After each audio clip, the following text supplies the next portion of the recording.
오늘 말씀을 통해서 저희가 나눌 내용은 무엇인가 하면 우리가 예수 안에서 얼마나 소중한 존재가 되고 또 예수 안에서 얼마나 가치로운 존재가 되었는가, 우리가 이 땅에 무엇이 되어서가 아니라 얼마나 높은 자리에 얼마나 큰 명예를 얼마나 큰 권력을 가져서가 아니라 내가 예수 안에 있다라는 것만으로도 충분히 가치로운 존재가 되었다라는 말씀을 살피려고 합니다.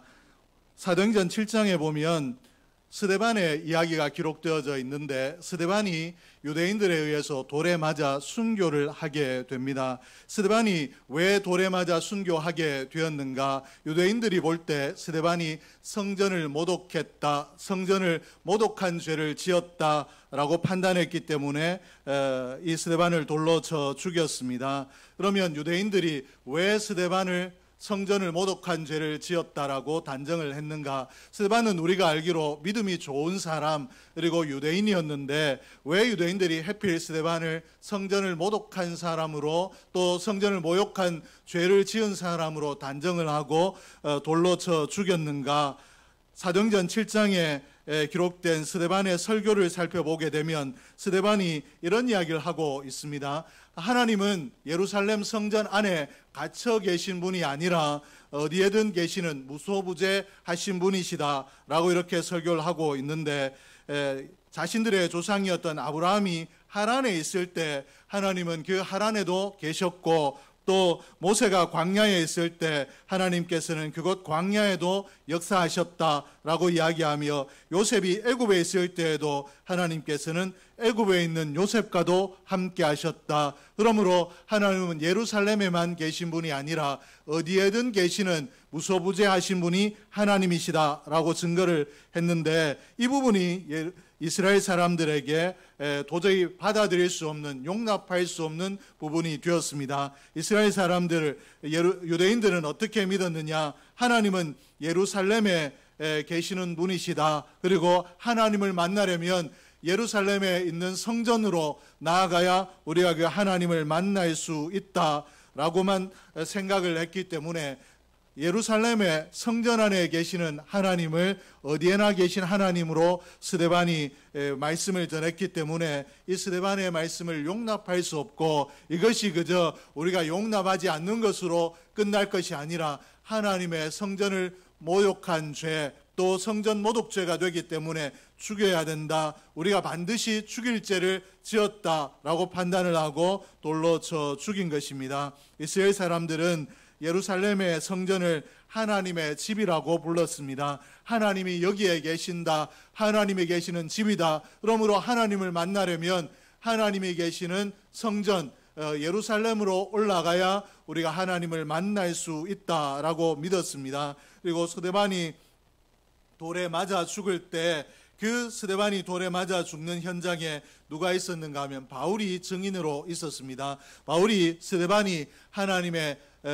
이 성전이 예루살렘에, 하나님이 예루살렘에만 계시는 분이 아니라 어디에든 계신다라고 하는 설교를 내가 들었으므로 그가 성전을 모욕하는 죄를 지은 것을 내가 봤다, 그리고 내가 들었다, 내가 증인이다라고 해서 그 자리에 있었습니다. 그런데 그 많은 시간이 지나지 않은 오늘 본문에 와서, 고린도전서에 와서 바울이 어떻게 이야기하고 있는가 하면, 바울도 예루살렘 이 성전에 하나님이 계신다, 하나님은 예루살렘 성전에 계시기 때문에 하나님을 만나기 위해서는 예루살렘으로 올라가야 되는 것이 당연하다라고 생각했던 이 바울이 고린도전서에서는 이 성전을 모독하는 죄를 지은 그 스데반과 같은 논리로 말씀을 전하고 있습니다. 어떤 말씀인가 하니, 너희는 너희가 하나님의 성전인 것과 이렇게 이야기를 하고 있는데, 성전이라는 것은 좀 전에 살폈듯이 하나님의 계시는 집, 하나님이 계시는 집이 성전입니다. 그런데 왜 바울이 뭐라고 이야기하고 있는가 하면, 너희가 하나님의 성전이다, 하나님이 너희 안에 계신다, 예루살렘에만 계시는 것이 아니라 너희 안에 하나님이 계신다라고 이렇게 말씀을 하고 있습니다. 어떻게 바울이 이 스데반의 죄를 죄의 증인이 되기 위하여 그 스데반이 순교하는 자리에 있었던 바울이 이렇게 성전에 대한 바울의 인식이 변할 수 있었을까? 바울이 성전에 대해서 어떻게 이런 큰 변화의 인식을 가져올 수 있었을까? 그것은 바울이 다메섹 도상에서 예수님을 만나고 난 이후부터 성전에 대한 인식이 달라졌습니다. 하나님 대신 예수 그리스도가 내가 다메섹에 그 예수 믿는 자들을 잡으러 갈 때 그때 하나님께서 다메섹 도상에 나를 찾아오시더라. 하나님은 예루살렘에만 계신 줄 알았더니 그렇지 아니하고 다메섹에 있는 나를 찾아오시는 분이 하나님이시더라 라고 하나님을 경험하고 난 이후에 바울이 깨달은 것이 있는데, 하나님은 특정한 곳에만 계시는 분이 아니라 어느 곳에나 계시는 분이시고, 그리고 어느 곳에나 계시는 분이시기 때문에 내가 하나님과 동행하는 삶, 하나님을 내 중심에 모시고 하나님과 동행하는 삶을 살면 내가 성전이 될 수 있다. 오늘 내가 하나님과 더불어 동행하면 내가 곧 성전이다 라는 이런 믿음을 가지게 되었습니다. 그때부터 바울이 진정한 그리스도인이 될 수 있었고, 그리고 언제나 하나님과 동행하기 위해서 힘쓰고 애쓰는 하나님의 살아있는, 그리고 하나님의 기뻐하시는 일꾼이 되었습니다. 오늘 바울이 이야기한 것처럼 오늘 그리스도인 예수를 믿어 그리스도인 된 우리는 하나님의 성전입니다. 우리가 얼마나 학벌이 대단하냐, 그리고 얼마나 물질을 많이 가지고 있느냐, 그리고 배경이 얼마나 든든하냐로 하나님의 성전이 되는 것이 아니라 우리가 예수를 믿어 그리스도인이 되면 하나님의 성전이라는 것입니다. 우리가 그리스도인이 된다라는 것은 우리 자신이 성전이 되는 것입니다. 오늘 내가 그리스도인 되었다 이 말을 바꿔서 이야기하면 내가 곧 성전이 되었다라는 말입니다. 유대인들의 개념으로 보면 성전을 모독하는 죄가 되고 성전을 모욕하는 죄가 되는데, 바울이 오늘 우리에게 너희가 예수를 믿음으로 하나님의 성전이 되었다라고 이렇게 말씀을 하고 계십니다. 오늘 이 말을 바꿔서 이야기하면 내 안에 하나님이 계시기 때문에 내가 저 보통의 사람이 아니라 하나님이 내 안에 계시기 때문에 하나님이 계시는 거룩한 성전이 된 사람이 성전이 되었고, 그러므로 내가 오늘 성전된 사람이기 때문에 내가 세상의 높고 낮음과 상관없이 나는 가장 거룩한 사람이고 존귀한 사람이고 하나님이 기뻐하시는 사람이며 하나님이 가치롭다고 하시는 보배로운 존재가 되었다라고 말씀을 하고 계십니다. 이 말씀을 믿음으로 오늘 저와 여러분의 의식 속에서도 내가 세상 사람들과 견주어 나를 낮추거나 나를 높이는 것이 아니라 하나님 안에 언제나 가치로운 자임을 기억하고 하나님 안에 있을 때, 예수 안에 있을 때 내가 보배로운 존재가 된다라는 것을 기억하고 하나님 안에 머물기 위하여, 하나님과 동행하기 위하여 힘쓰는 존재로 살아갈 수 있기를 주의 이름으로 축복을 합니다. 우리가 예배드리기 위해서 기능적인 건물이 필요합니다. 그것이 오늘 우리가 예배드린 이곳도 이런 기능적인 공간인데 이곳을 예배당이라고 이야기합니다. 그러나 이 성도가 건물을 통하여서 하나님을 만나는 것이 아니라는 것입니다. 오늘 우리가 하나님을 만나기 위해서 또 하나님을 예배하기 위해서 이곳에 모였지만 이곳에 왔기 때문에 하나님을 만날 수 있는 것이 아니라 오늘 내가 하나님을 만난 하나님이 내 안에 계시는 하나님과 더불어 동행하는 삶을 사는 자가 하나님을 예배하는 시간에 하나님을 예배하기 위하여 이곳에 온 것이지 이곳에 왔기 때문에 하나님을 만난 것이 아니라는 것입니다.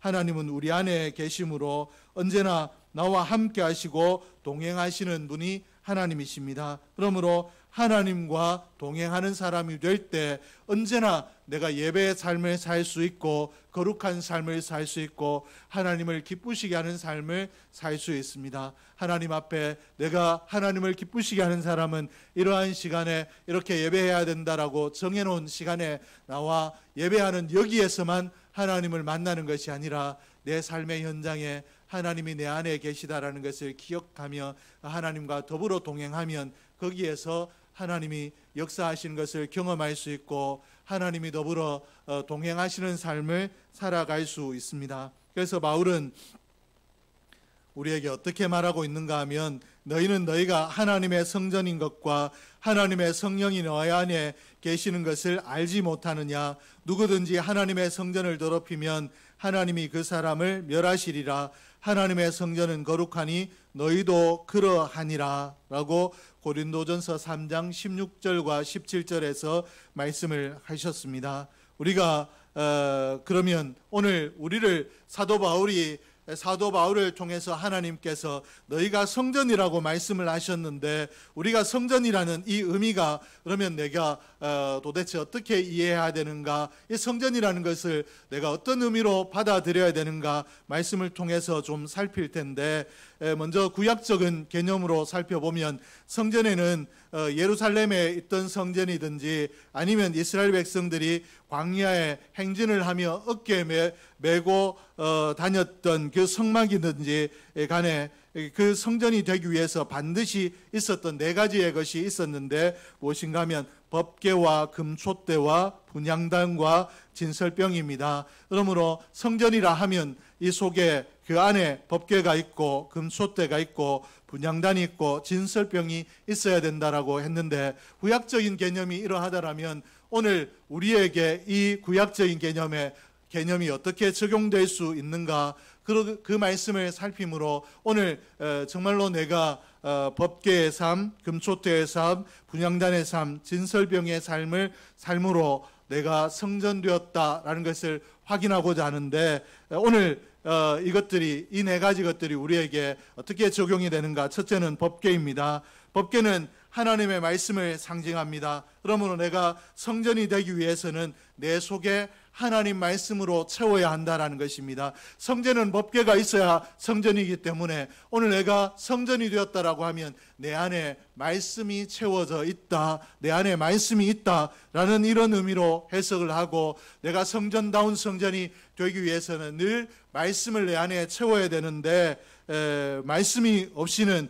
우리가 성전이 될 수 없다라는 것 기억하고 말씀을 듣는 시간에 집중할 뿐만 아니라 하나님 말씀을 늘 삶 속에서 묵상하며 그 말씀과 동행하는 저와 여러분이 될 수 있기를 주의 이름으로 축복합니다.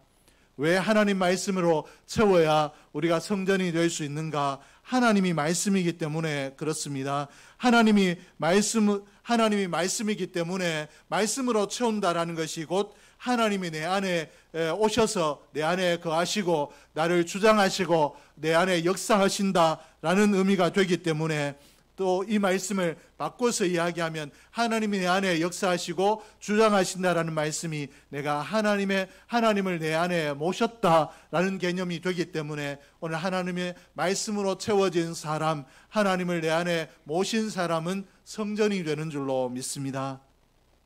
그러므로 오늘 저와 여러분이 하나님 말씀으로 채워지면 이 성전이 될 수 있는데, 움직이는 성전이 될 수 있는데, 그러므로 말씀을 귀하게 생각하고 이 말씀으로 내가 채우기 위하여 최선을 다해 하나님 말씀을 그저 듣는 것으로 그치는 것이 아니라 들은 말씀을 주중에 늘 되뇌어서 내가 들은 그 말씀대로 오늘 살고 있는가, 그 말씀을 내가 이 순간에 적용할 수 있겠는가 늘 되뇌어 묵상하고 그 말씀을 늘 곱씹으며 살아감으로 우리가 말씀과 동행하는 사람이 되고 하나님의 성전이 되기를 주의 이름으로 축복을 합니다.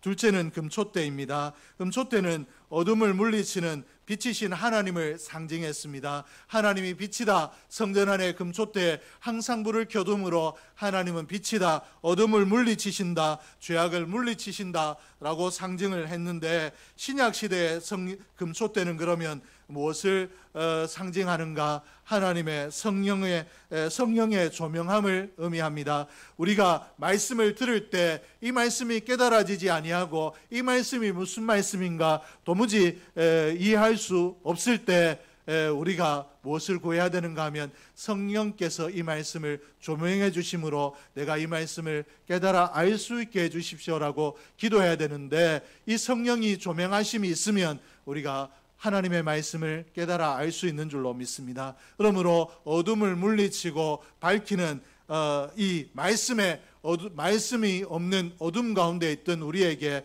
어둠을 물리쳐 주시고 또 그 말씀을 깨달을 수 있게 하는 역할이 성령의 조명하심인데, 이런 성령의 조명하심이 없으면 우리가 하나님의 말씀을 받아들일 수 없으므로 칼빈은 뭐라고 이야기했는가? 하나님의 말씀과 성령의 조명은 불가분의 관계이다. 뗄래야 뗄 수 없는 관계이다 라고 말씀을 하셨습니다. 그러므로 우리는 삶 속에 늘 무엇을 구해야 되는가? 하나님, 내가 말씀을 듣거나 읽을 때 이 말씀이 깨달음 없이 내게 귀천에 머물렀다가 떠나지 않도록, 이 말씀이 깨달아질 수 있도록, 이 말씀이 내 속에 깨달음이 되도록 성령으로 조명하여 주십시오. 이 말씀을 깨달을 수 있도록 성령이 이 말씀에 조명하여 주십시오라고 기도해야 되는데, 오늘 저와 여러분이 그렇게 기도하는 사람이 되기를 주의 이름으로 축복을 합니다.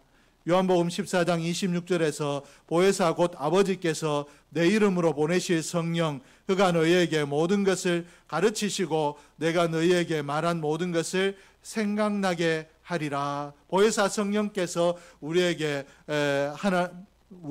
가르치시고 또 생각나게 하신다라고 이렇게 말씀을 하고 있습니다. 하나님 말씀을 들을 때 이 말씀이 어떤 내용의 말씀이고 내가 영적으로 어떻게 받아들여야 되는가 가르치시는 분이 성령이시고, 그리고 이 말씀을 깨닫고 난 이 말씀을 내가 삶의 현장에서 생각나게 하시는 분, 그러므로 내 삶에 적용할 수 있게 하시는 분이 성령이시다라고 말씀을 하시는데, 그러므로 내가 말씀을 그저 듣고 내 지식적으로 말씀을 채워 누구인가 이런 성경에는 이런 말씀도 있더라, 성경에 이런 말씀이 이런 의미로 기록되어져 있더라 라고 가르치는 역할만 하지 아니하고, 내가 삶의 현장에 말씀과 동행하고 하나님과 동행하기 위해서는 어떻게 해야 되는가? 하나님이 생각나게 하시는, 성령께서 생각나게 하시는 은혜를 주셔야 되는데, 그러므로 우리는 늘 삶 속에서 내가 말씀을 들었다, 내가 말씀을 안다라는 것으로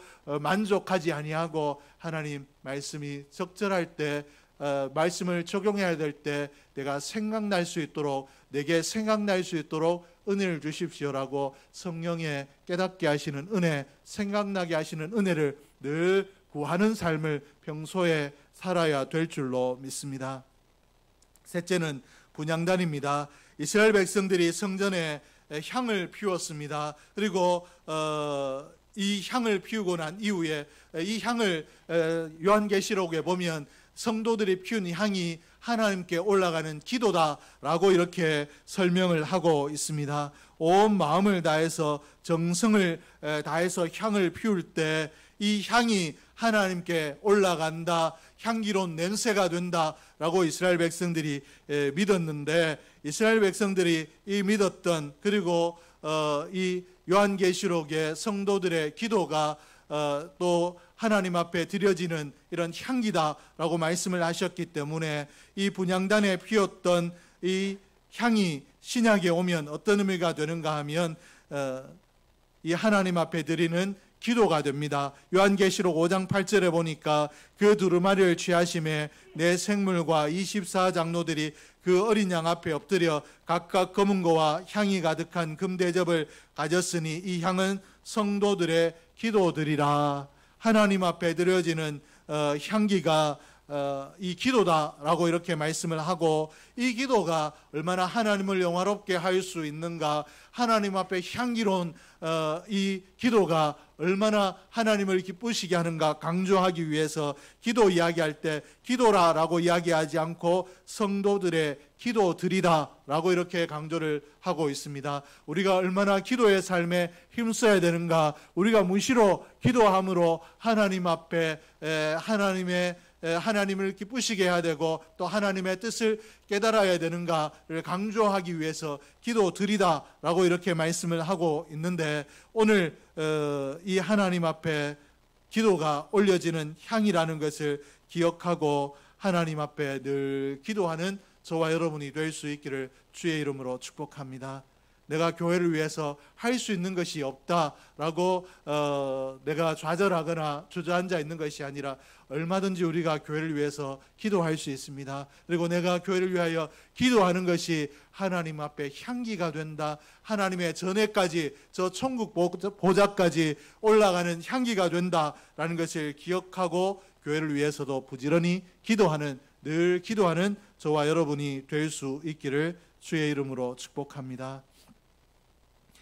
사도행전 8장에 보면 마술사 시몬의 이야기가 나오는데, 예수님의 제자들이 복음을 전하고 안수할 때 성령이 임하는 것을 보고 이 시몬이 어떻게 이런 일이 일어날 수 있을까, 어떻게 안수할 때 병자가 낫고 귀신이 떠나가고 하는 이런 역사들이 일어날 수 있을까라는 것 때문에 마술사 시몬이 베드로에게 돈을 주면서 그 능력을 내게도 팔아라, 내게 팔아라 라고 이렇게 요구를 했습니다. 그때 베드로가 하나님의 은혜를 돈으로 사려 하는 이 일 자체가 죄라고, 잘못이라고 이야기하고, 뭐라고 이야기하고 있는가 하면 너의 이 악함을 회개하고 죽게 기도하라, 이렇게 이야기를 했습니다. 네가 이렇게 돈으로 이 성령의 역사를 살려는 자체가 죄다라고 이야기하며 이 악함을 회개하고 죽게 기도해라 라고 이렇게 이야기했는데, 이때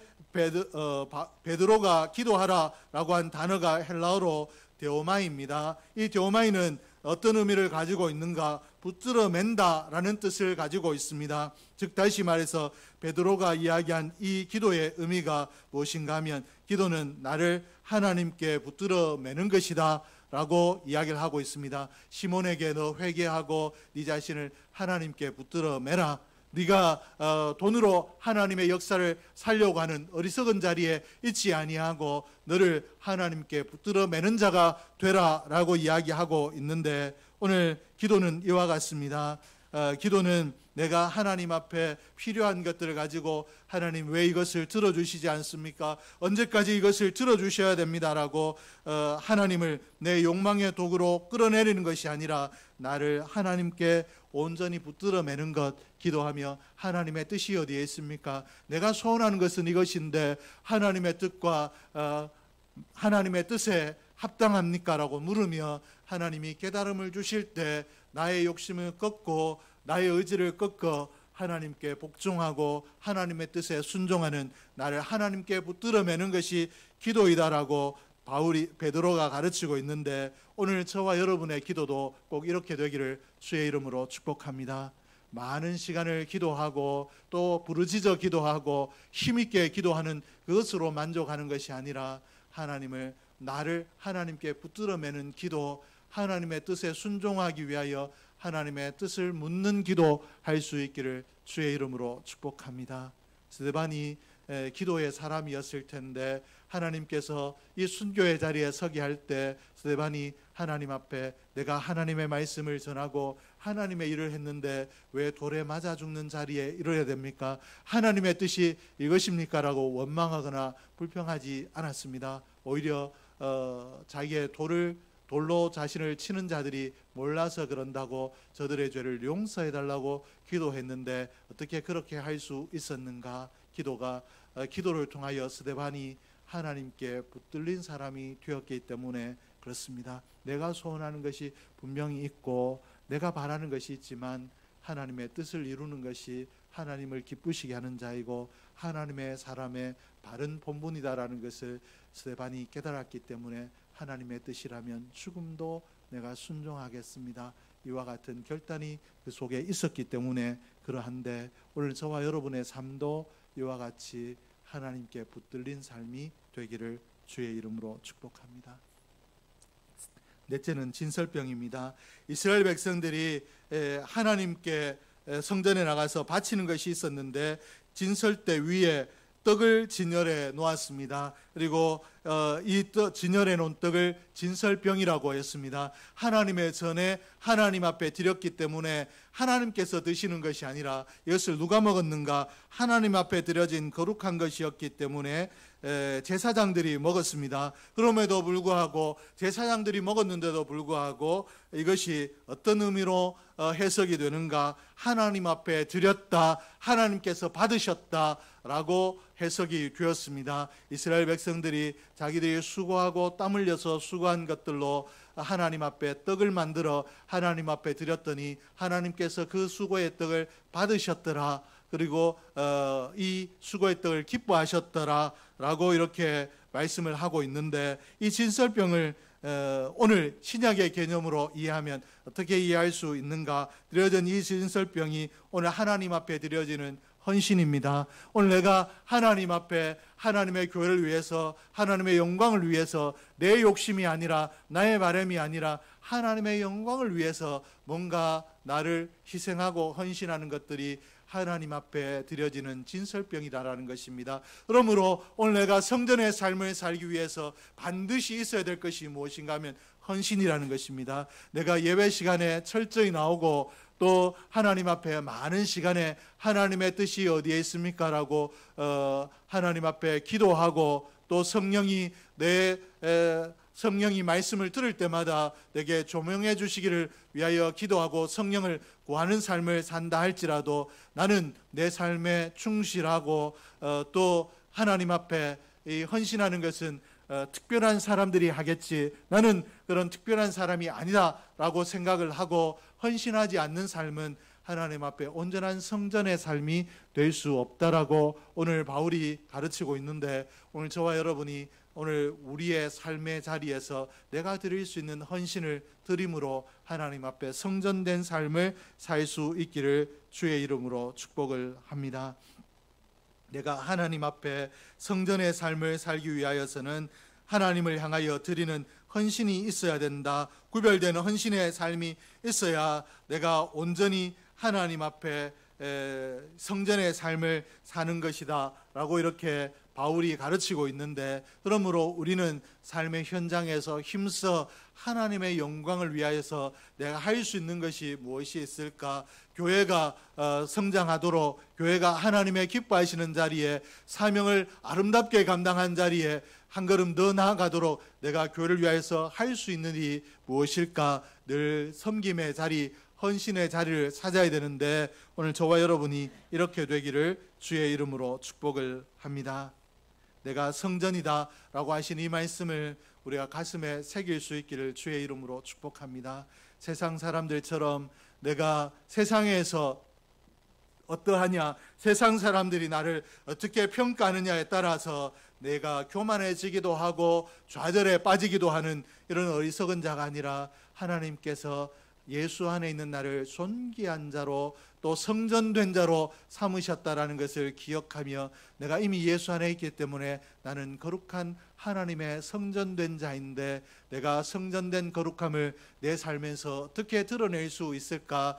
늘 하나님 앞에 삶을 기억하고 하나님 앞에 들은 말씀들, 또 그리고 내가 말씀을 부지런히 묵상하고 읽음으로 이 말씀이 내 안에 충만하도록 말씀으로 나를 채운 일에 최선을 다하는 자가 되고, 또 성령이 말씀을 들을 때마다 깨달아 알 수 있도록, 내 삶의 현장에 들은 말씀들이 기억날 수 있도록 하나님, 성령 하나님께서 내게 내게 역사하여 주셔서 말씀을 깨달을 수 있도록 도와주십시오라고 성령을 늘 구하는 자가 되고, 하나님 앞에 내 삶이 나의 욕심으로 하나님 앞에 구하는 자가 되지 아니하고 하나님 앞에 나를 붙들어 매는 자가 될 수 있도록 하나님 나에게 은혜 주십시오라고 늘 하나님의 뜻이 어디에 있는지 늘 묻고, 하나님의 뜻에 나를 붙들어 매기 위하여 늘 기도하는 삶을 사는 저와 여러분이 되고, 또 헌신한 자가 되므로 온전한 성전의 삶을 사는 저와 여러분이 될 수 있기를 주의 이름으로 축복합니다. 바울이 이미 우리는 예수 안에 있으므로 성전이다 라고 말씀하셨는데, 이 말씀으로 자긍심을 가지고 하나님의 자녀된 자부심을 가지고 이 땅을 삶을 살아가길 원하고, 그리고 성전다운 성전이 되기 위하여 말씀으로 나를 채우며 성령의 조명하심을 구하고 기도하고 헌신함으로 성전다운 성전, 하나님이 기뻐 거하시는 성전, 하나님이 즐거워 춤추시는 그런 성전의 삶을 사는 저와 여러분이 될 수 있기를 주의 이름으로 축복합니다. 기도하겠습니다. 하나님 아버지 감사합니다. 하나님께서 오늘 저희들에게 귀한 말씀 주셨는데 이 말씀을 가슴에 깊이 새기게